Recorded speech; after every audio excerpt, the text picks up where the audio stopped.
నమస్కారం కృష్ణారావు గారు. ఐవీఆర్ టాక్స్కి పునఃస్వాగతం. మనం ఇదివరకు భారత్ పాకిస్తాన్ మధ్య వేరియస్ ఇష్యూస్ మీద మాట్లాడుతూ పాక్ ఆక్యుపైడ్ కాశ్మీర్లో చెలరేగినటువంటి దాని గురించి మాట్లాడాం. కానీ ఇప్పుడు ఏంటంటే ఈ జూన్ జూలై నెలలో మనం చూసేటట్టయితే ఈ పిఓకేలో నిరసనలు బాగా పెరిగిపోయాయి. ఎందుకంటే మెయిన్ ముఖ్యంగా ఏంటంటే ద్రవ్యోల్బణం అధికమైపోయింది, ధరలను నియంత్రించాలి, ప్రజల్లో అశాంతి పెరిగిపోయింది. ఆ తర్వాత వాళ్ళు అక్కడ ఆ పార్టీని ఈ లోకల్గా ఏదుందో ఆ పార్టీని బ్యాన్ చేయడం మొదలుపెట్టారు. సో ఇట్లాగా చాలా రకమైనటువంటి ఇది నుండి అక్కడ ఒక అణచివేత ధోరణి అనేది ప్రజల మీద వెళ్ళడంతో తిరుగుబాటు ఎక్కువగా జరుగుతోంది. ఇన్ఫ్యాక్ట్ రేపు జూలై 15న పెద్ద ఎత్తున చేద్దామని అనుకుంటున్నారు ఇదంతాను. అసలు మొదటి నుంచి మీరు ఇదివరకు చెప్పినట్టు పాకిస్తాన్లో 3 ప్రాంతాల్లోనూ అగైన్స్ ది రూలింగ్ పార్టీ చాలా మటుకు వ్యతిరేకత భావన ఏర్పడింది. సో ఈ పీఓకే దాని మీద మెయిన్ ముఖ్యంగా ఈ ఇన్ఫ్లేషన్ పెరగడము, ప్రజల్లో ఆందోళన పెరగడము, అట్లాగే వాళ్ళు కూడాను రివోల్ట్ అవ్వడము, దీని మీద కొంచెం వివరణ కావాలి. ప్రధానంగా పాకిస్తాన్ దేశం అనేటటువంటిదే ఒక కృత్రిమమైనటువంటి దేశం. ఆ కృత్రిమమైన దేశంలో ఉండేటటువంటి ఇంటర్నల్ కాంట్రడిక్షన్స్, దేశంలోనే ఉన్నటువంటి ఘర్షణలన్నీ ఇప్పుడు ఒక్కొక్కటి బయటకు వస్తున్నాయి.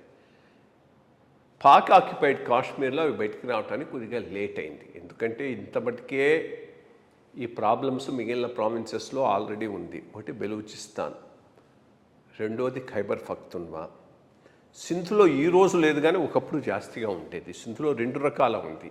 సింధీ ఐడెంటిటీ ఒకటి ఉంది, రెండోది ఇక్కడి నుంచి వలసపోయినటువంటి వాళ్ళు, భారతదేశం నుంచి వలసపోయిన ముస్లిమ్స్ అందరూ కూడా కరాచీలో ఒక పెద్ద సెగ్మెంట్గా తయారయ్యారు. ఎంక్యూఎం అనుకుంటానే ఒక పార్టీ అది పెట్టుకొని.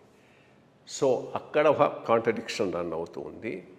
Balochistan major issue. బెలూచిస్తాన్ చాలా తీవ్రంగా ఉన్నది. ఖైబర్ పఖ్తూన్ఖ్వా ఇప్పుడు కాశ్మీర్లో కూడా చెలరేగుతున్నది.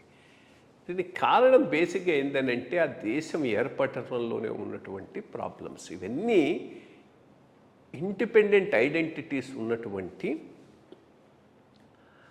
Ethnic groups.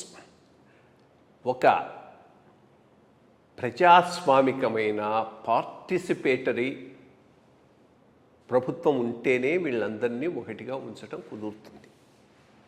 అదృష్టం భారతదేశానికి ఏంటంటే నెహ్రూ లాంటి వాళ్ళు ఈ ప్రజాస్వామిక విధానాన్ని గట్టిగా దేశంలో పునాదులు వేశారు. అది ఒప్పుకోవాలి, దాంట్లో ఏమీ డౌట్ లేదు. అక్కడేమైపోయింది, ఆ ప్రజాస్వామిక విధానం అనేటటువంటిది సరిగ్గా లేకపోవడంతో ప్రజలకు ఏవైనా ఫ్రస్ట్రేషన్ ఉంటే దానికి ఒక అవుట్లెట్ లేదు. దాంతో వైలెన్స్ జాస్తి అవుతుంది. ఇప్పుడు ఇక్కడ వచ్చినటువంటి ప్రాబ్లం అది పాకిస్తాన్ ఆక్యుపైడ్ కాశ్మీర్లో ప్రధానమైనటువంటి ఒక మేజర్ ఇష్యూగా ఈరోజు రన్ అవుతుంది. దాన్ని కట్టడి చేయడం కూడా కష్టం అవుతుంది. ఎందుకంటే పాపులర్ రివోల్ట్ అయిపోయింది. పాపులర్ రివోల్ట్ అగెన్స్ట్ పాకిస్తానీ మిలిటరీగా ఇది ముందుకు పోతుంది. ఇదే టైంలో బెలూచిస్తాన్లో కూడా ఒక పెద్ద, బెలూచిస్తాన్లో అయితే మరీ దారుణంగా ఉంది. మనకు 20 మందినో 30 మందినో పాకిస్తాన్ సైనికులను తీసుకుపోయి చంపేశారు. అడిగేవాడే లేడు అక్కడ.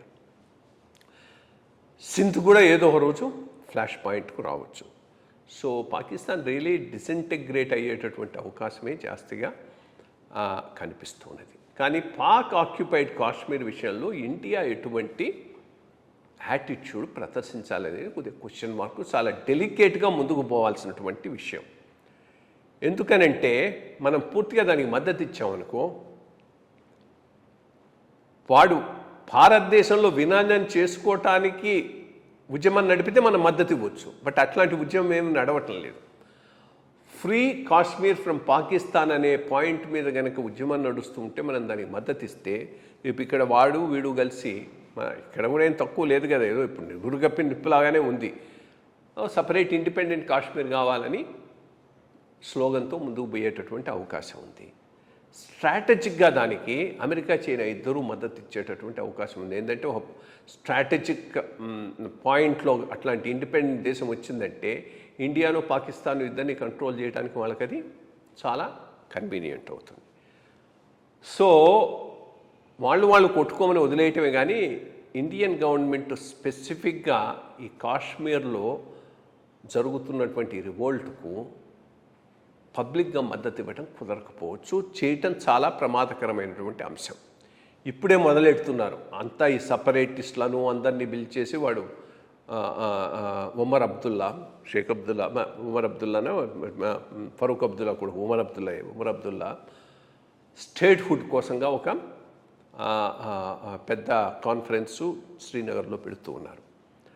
సో స్లోగా అక్కడ జరుగుతున్నటువంటి ఇది మళ్ళీ ఇక్కడికి ప్రాకేటటువంటి అవకాశం ఉంది. కాబట్టి చాలా కేర్ఫుల్గా మనం దాన్ని చేయాలి. కానీ బెలూచిస్తాన్ లాంటి ప్రదేశంలో మనకేం పెద్ద ప్రాబ్లం లేదు. ఒకవేళ మనం కనుక కొబర్ట్గా మనం వాళ్ళకు సహాయం చేయొచ్చు, అది కనుక ఒక స్టేజ్కి వచ్చి స్ట్రాంగ్ మూమెంట్గా తయారైతే ఓపెన్గా కూడా సపోర్ట్ చేయొచ్చు. ఇండిపెండెంట్ బెలూచిస్తాన్ను మనం పూర్తిగా సపోర్ట్ చేయొచ్చు. But independent Kashmir, Pak occupied కాశ్మీర్ను మనం సపోర్ట్ చేయలేకపోవచ్చు, because that has implications for us also. కాబట్టి కాస్త కేర్ఫుల్గా చూడాలి. బట్ ఏదైనా కానీ ఐ థింక్ పాకిస్తాన్ ఒక పొలిటికల్ ఎంటిటీగా భవిష్యత్తులో మనుగడ సాగించడమే కష్టం కావచ్చు.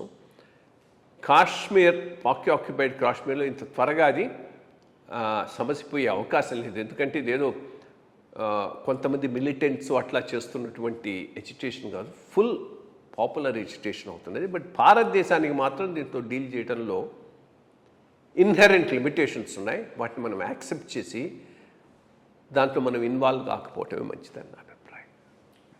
నమస్కారం.